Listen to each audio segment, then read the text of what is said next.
This is problem 80 of Neetcode with 15 number of Iceland. So I am going to solve this question using the React method. React is an acronym where R stands for repeat the questions. In the R section, we are going to paraphrase the problem to ensure that we understand the requirements and the constraint. We're also going to clarify any ambiguities. In the E, we are going to give examples. So we're going to walk through the examples and explain our understanding of the problem.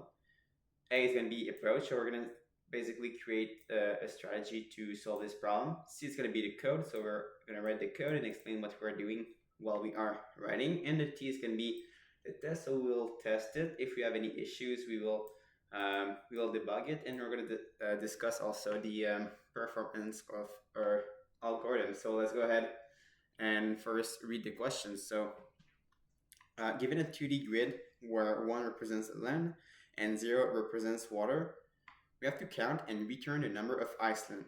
An Iceland is formed by connecting adjacent lands horizontally or vertically and is surrounded by water.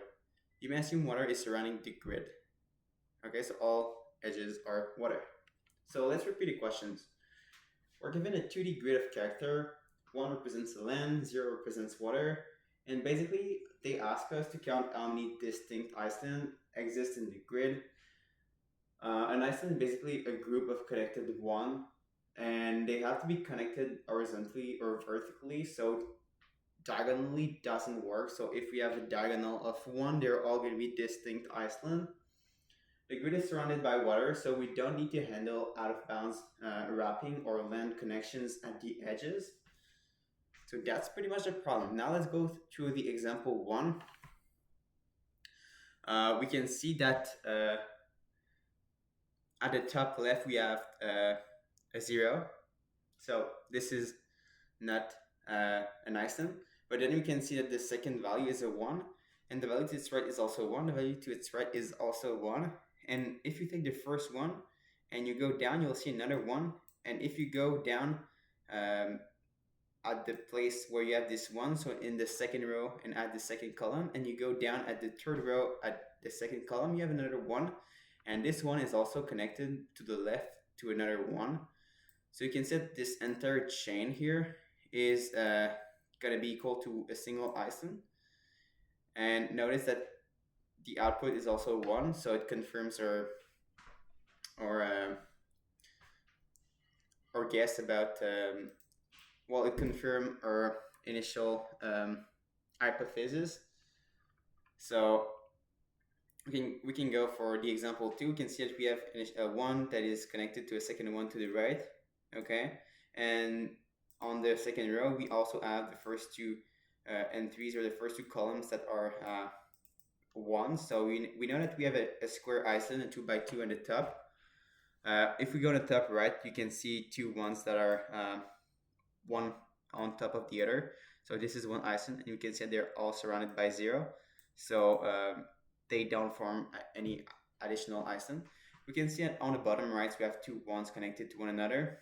So they form another Iceland. So we're now at 3. And now notice on the third row, we have a 1 that stands by itself.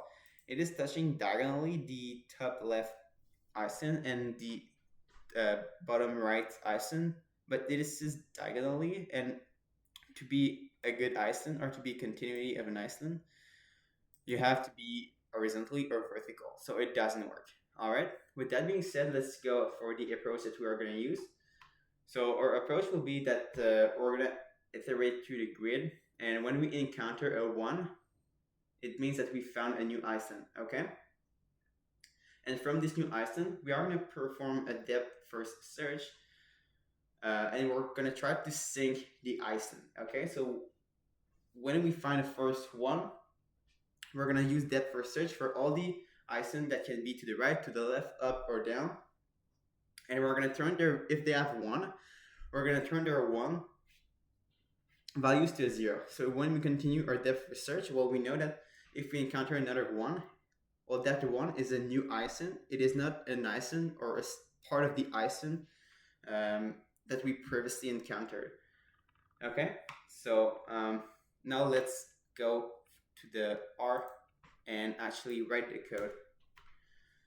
So first, I want to keep track of the length of the rows and the columns. So to do so, I will create a variable called rows and another one called columns.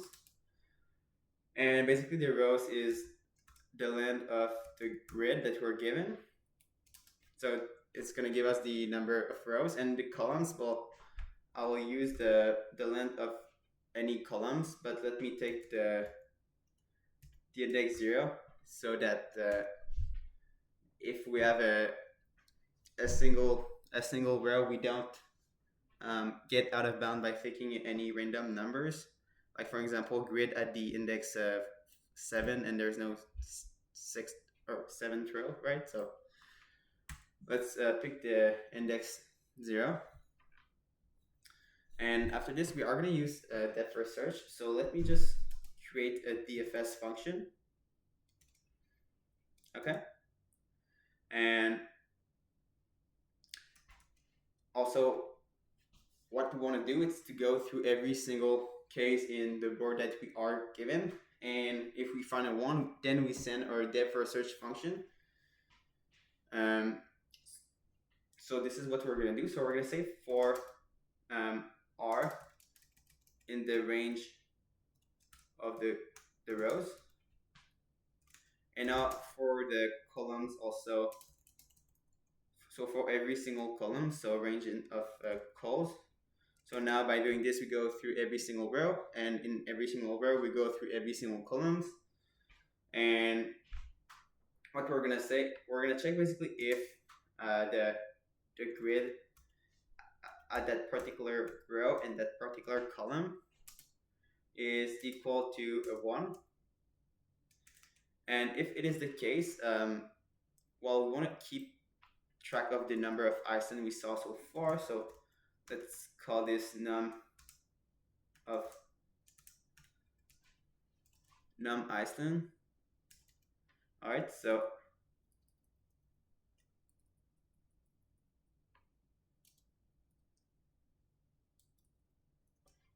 if we encounter a 1, well, we want to increase this num ISIN by 1. So let's increment it. All right, so plus equal 1. And then this is where we want to send our depth first search function for all the other values that are either horizontally or vertically attached to it. So we're going to say DFS, and in DFS we're going to send the row and the columns. Okay. At the end we're going to return the number of ISIN. Great. So now we can start implementing our depth first search function. We're initially going to have to well, we're providing the depth first search function 2 parameters, the row and the columns. And now there's one thing we have to take into account is we have to make sure we're not getting out of bound. And also we have to ensure that we are going to apply the, we are going to turn the 1 to a 0 only if it's a 1. So if we are already at a 0, we should just return. So I will do all these in this if statement. So it's going to take all the edge cases. So if R is lower than 0, we know that this is one edge case. Another edge case is if C is lower than 0. What if the row is greater or equal than the rows, right? So we're getting out of bound because we know that the last index of the rows is going to be equal to the length of the rows minus 1. So I could technically just write row equal rows, but let's play it safe and write if it is greater or equal to. We're going to do the same thing with the columns with the same logic. And lastly, we want to also return if the grid at that row and at that column is not a 1. So if it's not a 1, well, Okay, so if any of these, and let me just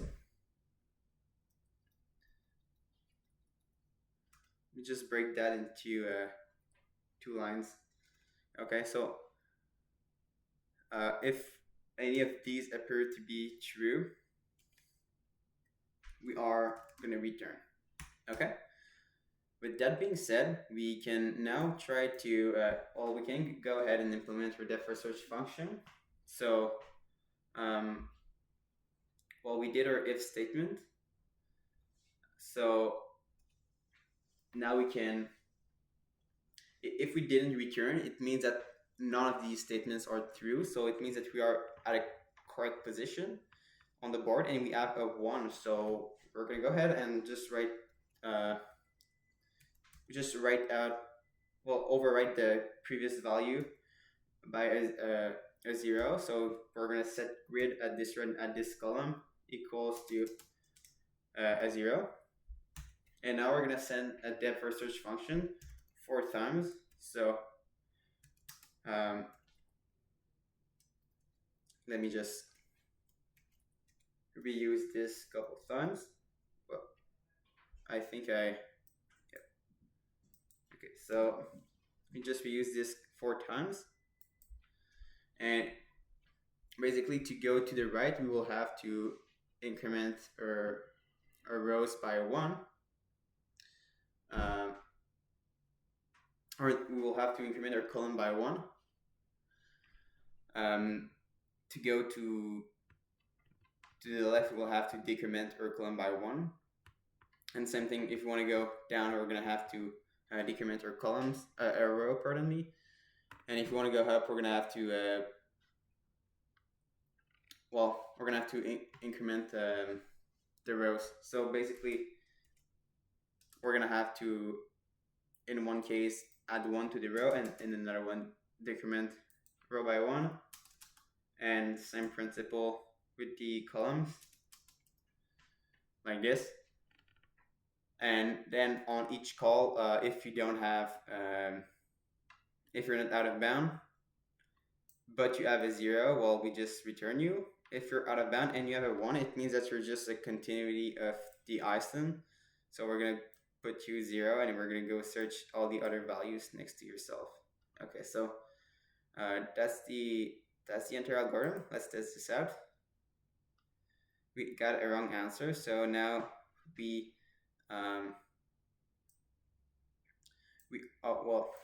I didn't set any value to the number of Iceland, so let's just give ourselves another chance with this configuration, and it works. Okay, awesome. So I hope you learned from this video, and I hope to see you in the next one.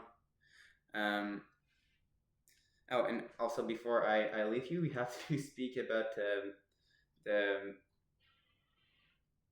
the performance of this code. So in terms of time complexity, we're going to have a time complexity of big O of m times n, or big O of rows times columns, because we are going to use the depth first search through every single row and every single column. So we're going to go we're going to use a sort of zigzag mapping through all the rows and all the columns.